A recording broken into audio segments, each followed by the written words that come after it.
Burnout boxes, strategic retardant drops, lots of fire lines, and an eye on the weather. Those are all the tools fire managers are using as they try and keep the Lolo Peak Fire from making another run in the critical fire weather expected this week.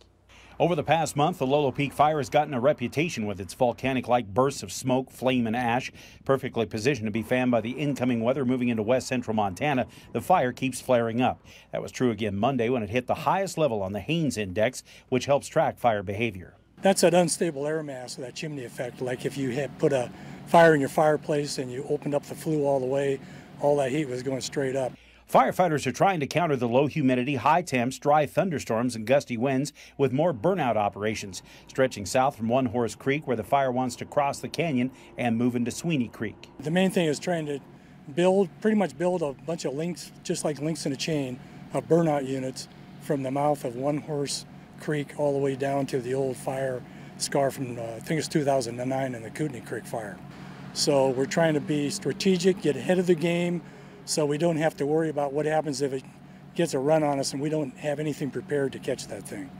While all the early evacuees are back in their homes and trying to get their lives back together, authorities have mapped out additional evacuation zones in case the fire gets active again on the south. We have all those evacuation zones identified.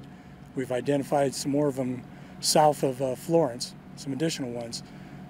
Those are not yet in any type of warning or evacuation order, but we know where they're at and we're ready to go if we have to pull the trigger. After a hectic couple of weeks, Greg Ponson's Type 1 team is turning over management of this fire to a new Type 1 team, which will take over and meet the challenges of the weather coming up over the next couple of days. The new team, headed by veteran leader Doug Turman, is no stranger to the Bitterroot, having battled some of the largest fires here for more than a decade. So those folks been down the Bitterroot before.